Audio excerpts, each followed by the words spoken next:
How to handle a tantrum അതാണ് നമ്മളിന്ന് പറയുന്നത്. സോ നിങ്ങളുടെ കുഞ്ഞ് കരയുകയോ നിലവിളിക്കുകയോ ഒക്കെ ചെയ്യുന്ന സമയത്ത് നിങ്ങൾ എന്ത് ചെയ്യണം? ഓക്കെ, ഫസ്റ്റ് ചെയ്യേണ്ടത് അവരുടെ ഐ ലെവലിലേക്ക് നിങ്ങൾ താഴ്ന്നു വരിക. സോ നിങ്ങളുടെ കുഞ്ഞ് നിലത്തിരിക്കുകയോ നിൽക്കുകയോ ഒക്കെ ആണെങ്കിൽ നിങ്ങളും താഴ്ന്ന് അവരുടെ കണ്ണിൽ നോക്കി സംസാരിക്കാൻ പറ്റുന്ന ലെവലിൽ വരിക. സെക്കൻഡ്, ഇപ്പം നമ്മൾ പേരൻസിന് ഒബ്വിയസ്ലി മനസ്സിലാവും നിങ്ങളുടെ കുഞ്ഞ് സങ്കടമാണോ, ദേഷ്യമാണോ, അതോ ഫ്രസ്ട്രേഷനിലാണോ നിൽക്കുന്നത് നിങ്ങൾക്ക് തിരിച്ചറിയാൻ പറ്റും. So name that emotion. അതായത് എനിക്ക് മനസ്സിലായി മോനിപ്പോൾ ദേഷ്യം വന്നു, അല്ലെങ്കിൽ മോൾക്കിപ്പോൾ സങ്കടം വന്നിരിക്കുകയാണ് എന്നുള്ളത് എനിക്ക് മനസ്സിലായി. അമ്മയ്ക്കും അങ്ങനെ തന്നെയാണ്. ഇപ്പോൾ ഒരു സാധനം വേണം, അത് കിട്ടിയില്ലെങ്കിൽ അമ്മയ്ക്കും വിഷമം വരും. അങ്ങനെ തന്നെയാണ് എല്ലാവർക്കും. പക്ഷേ ഇല്ലേ, ഇപ്പോൾ നമുക്ക് എന്ത് ചെയ്യാം, അവർക്ക് ഇഷ്ടമില്ല എന്തെങ്കിലും ആക്ടിവിറ്റി പറയാം. ഇപ്പോൾ എൻ്റെ മോളിപ്പോൾ ഷോപ്പിംഗ് കോംപ്ലക്സിൽ നിന്നിട്ടാണ് ചെയ്യുന്നതെന്നുണ്ടെങ്കിൽ മോസ്റ്റ്ലി ഞാൻ പറയും അവൾക്ക് ഏത്തപ്പഴം ഭയങ്കര ഇഷ്ടം. അപ്പോൾ ഞാൻ പറയും ഇപ്പം മോൾക്ക് ദേഷ്യം വന്നെന്ന് മമ്മിക്ക് മനസ്സിലായി. ഇപ്പം മമ്മിക്കും അങ്ങനെ തന്നെയാണ്. ഒരു സാധനം കിട്ടില്ലെങ്കിൽ മമ്മിക്ക് ദേഷ്യം വരും. പക്ഷേ ഇല്ലേ, ഇപ്പം നമുക്കൊരു കാര്യം ചെയ്താൽ നമുക്ക് അവിടെ ഇപ്പോൾ ഏത്തപ്പഴം ഉണ്ടോ എന്ന് നോക്കാം.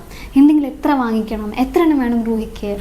സോ ഇങ്ങനെ ചെയ്യുമ്പോൾ നമ്മൾ ചെയ്യുന്നതിന് ഡൈവേർഷൻ.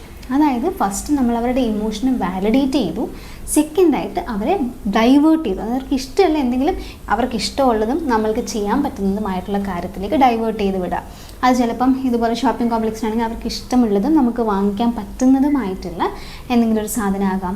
അല്ലെങ്കിൽ ചിലപ്പം നമുക്കിത് കഴിഞ്ഞിട്ടേ ബോൾ കളിക്കാൻ പോയാലോ അല്ലെങ്കിൽ പാർക്കിൽ പോയാലോ.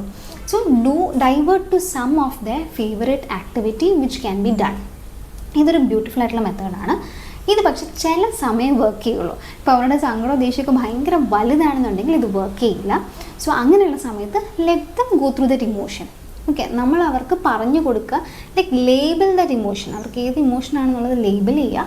അത് കഴിഞ്ഞിട്ട് let them go through it. കാരണം കുട്ടികളാകുമ്പോൾ കുറച്ചൊക്കെ ഡിസപ്പോയിൻമെൻറ്റ്, വിഷമം, ദേഷ്യം അതൊക്കെ അവർ അനുഭവിക്കണം. എല്ലാ ഇമോഷൻസും നോർമലാണ്.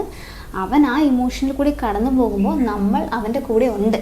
ഇത്രയോളം നമ്മൾ പറയുന്നത്. അല്ലാതെ അവരെ ഇങ്ങനെ ഒരു ഗ്ലാസ് കൂട്ടിൽ വളർത്തുമൊന്നും അല്ല ചെയ്യുന്നത്. ഓക്കെ.